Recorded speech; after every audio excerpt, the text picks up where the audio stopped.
Hi everyone, thanks for joining the new Director Training Title III-C Nutrition Programs.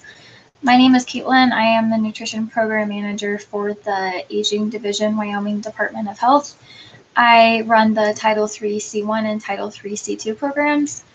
So this presentation is basically just an overview of both programs to give new directors a feel of the program and provide them with some general information. This is an overview of what we'll be talking about today.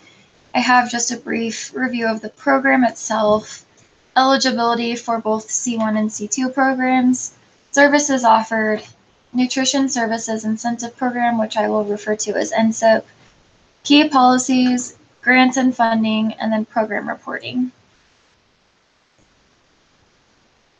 So both the Title III C1 and C2 programs are authorized under the Older Americans Act, as are most of the in the community living section of the aging division. So I mentioned earlier that Title III-C includes both C1 congregate meals and C2 home delivered meals. And while they're different programs, they both have the same program purpose, which is to reduce hunger and food insecurity while promoting socialization and the health and well-being of older individuals. Title III-C programs are non-means tested and should be treated as such. I will expand a little bit more on this in one of the key policies. And as I mentioned earlier, Title III, C1, and C2 are separate programs, which means that they have separate eligibility requirements. Title III, C1 is geared towards those who are age 60 and older, and also includes spouses who may be under the age of 60, disabled persons under age 60 who reside with adults over 60, or disabled individuals who reside in housing facilities occupied primarily by adults over 60. Volunteers who provide meal-related services under 60 years of age can qualify for a meal, and then staff members who are 60 and older. Title III-C2 is a little bit different. It has the same age requirement of 60 and older, but they also have to be homebound or geographically isolated. It also includes disabled persons under age 60 who reside with the eligible consumer, and then spouses of consumers are also eligible. Within the Title III, C1, and C2 programs, we have different services offered. In total, we have 4 different services that we provide. The first being case management, which can include several different activities such as assessing needs, developing care plans, authorizing and coordinating services with providers, and then providing assessments and reassessments as required. Please note that if a consumer declines to provide NAPAS data, which for the Wyoming Department of Health is the Aging Needs Evaluation Summary, which is referred to as the AGNES. If they refuse to fill out this document, they cannot be denied service.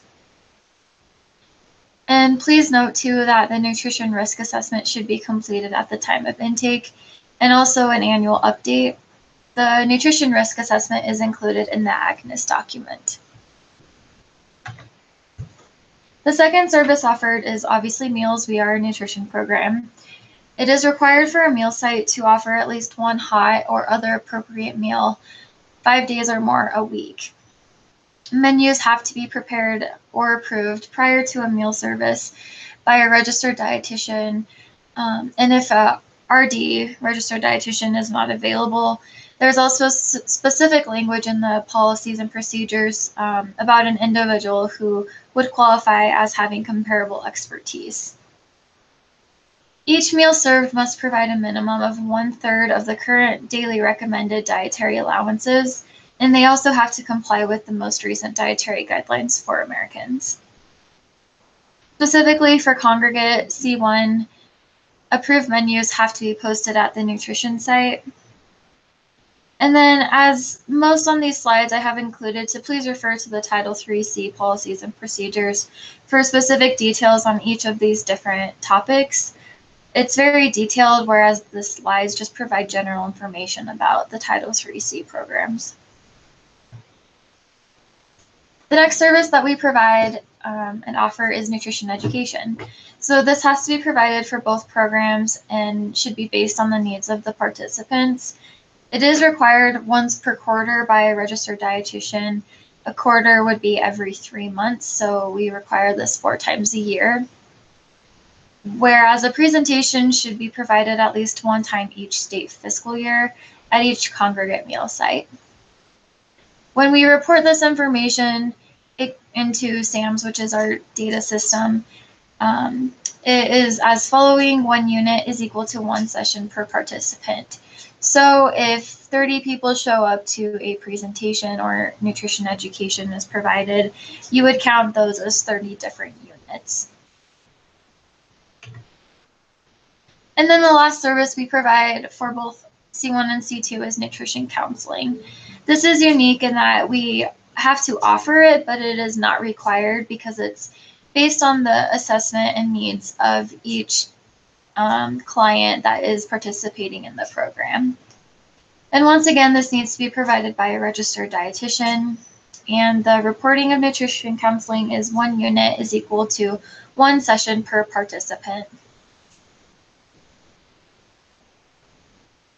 Moving on, the next thing I wanted to address was Nutrition Services Incentive Program. As I mentioned, I'll refer to this as NSIP. So this is a unique program, and it's an additional program where we receive federal funding to help incentivize and encourage those who provide nutrition services for older adults. It is unique too in the fact that it can only be used to purchase domestically produced food. And the definition of this is food grown in states, territories, tribes, but it can also be food that's been processed or produced in states, territories, or tribes. And the main purpose of NSIP is that it should be used to expand meals or expand access to meals or maintain the number of meals, as we see increases usually in food costs over the years.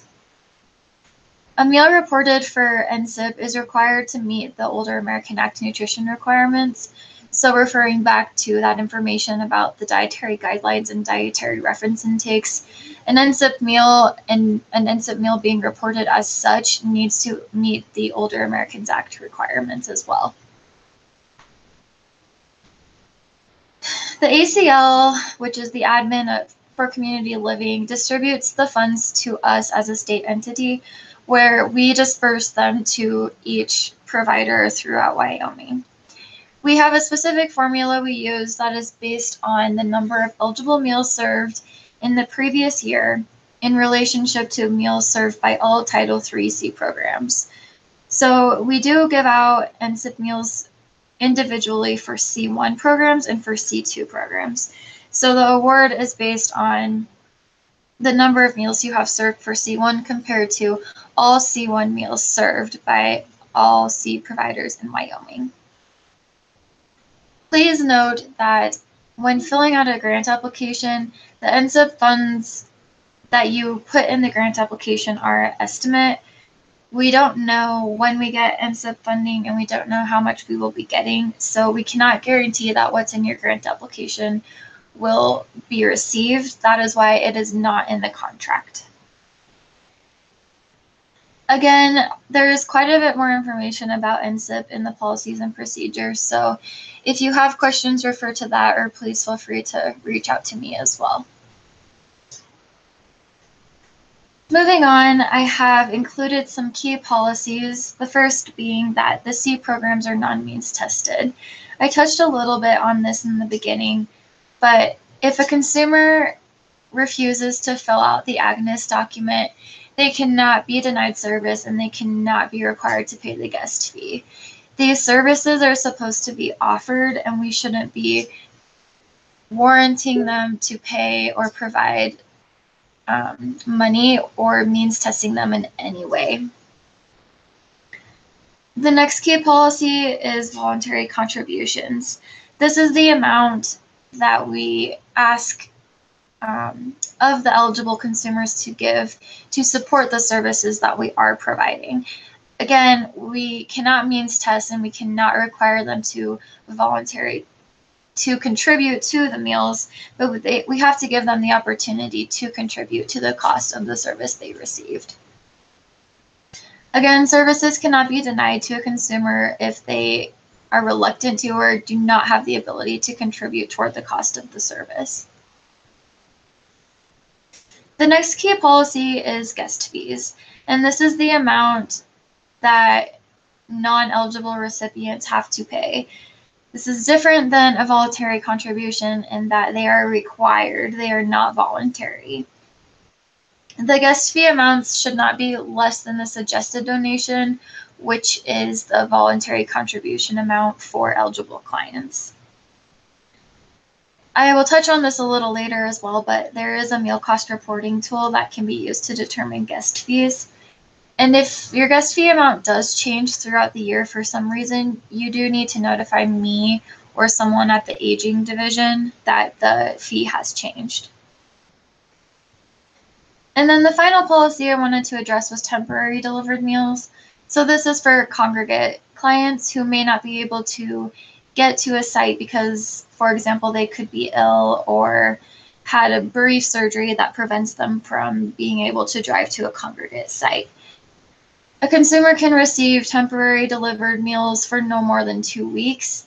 If it goes beyond that amount, they should be referred to the home delivered meal program.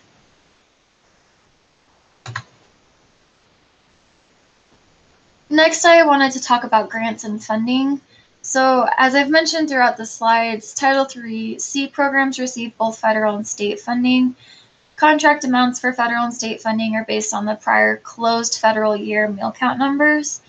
An example of this is that federal fiscal year 17, the funding amounts in the contract were based on federal fiscal year 15's meal count numbers. This is because if we use the prior fiscal year, we can't capture that entire federal fiscal year because of the way that the federal fiscal years run. Reimbursement amounts for both federal and state funding changes each year with varying funding amounts that we receive. Meal sites will only be reimbursed for services provided up to the full contract amount. If you happen to be serving more meals than your contract allows, please note that we can only pay you up to that contract amount. And then with your monthly invoices, please know that your payment's based on the monthly expenditures up to the allowable reimbursement amount based on meals served. And this will make more sense as you're filling out an invoice. Program income is a huge aspect of the grants and funding, and this is the income that we receive from via the voluntary contributions from clients. As you can see in the examples, it could also be designated donations. If someone chooses to provide all of their funding amount to C1 or C2, that amount is counted as program income and has to be shown as that as well. These funds have to be expended first and are supposed to be used to supplement and expand the program. Match requirements are also a very large portion of the Title III-C programs. So match is the portion of project costs that are not paid by federal funds. Non-federal match requirements for each Title III-C program is 15%. State is required to provide 5%, where providers are required to provide 10%. Please know that you have to meet the minimum total match requirement listed in the contract by the end of the federal fiscal year. Most C programs don't have a problem meeting this match requirement, but just know that you are bound by contract to meet that minimum match requirement. Moving on to program reporting, there's about 4 for my C programs. And the first that I've touched a little bit on are the monthly reimbursements. These need to be submitted monthly on the 15th, and this is the reimbursement that you would be getting for the prior month's services. Please know that you have to include SAM's monthly meal count reports and also a profit and loss statement for the corresponding month that you have and are seeking reimbursement for. I also require quarterly financial reports, so these are submitted quarterly, January 15th, April 15th, July 15th, and October 15th unless noted otherwise. For example, if one of the days of the 15th falls on a weekend, we will notify you when those are due. This is a summary of 3 months' expenditures, and they should be matching your profit and loss statement. Meal cost reports are required annually. We have a meal cost tool used to develop guest fees and suggested contribution amounts. This is used as a tool, but also very useful in that it can help you with your financial side of things and where you're allocating your funding to. And then the final report that I require is a satisfaction survey. And again, this is annually. This is just a simple survey to evaluate client satisfaction. And I do have a template with minimum required questions available that I developed, but please know that you as a director or nutrition manager can modify this survey as needed if you feel that it doesn't tailor to your specific site or there's other questions you want to add. And that's all I have in my brief presentation. Again, just please know that referring to the policies and procedures is huge. It contains a lot of information, but it's very useful, and you should be aware of what's going on in those policies and procedures. Here's my contact information. You can reach me with any questions you may have, and I'm always available to answer your questions to the best of my ability. Thanks for your time, and I hope this was helpful.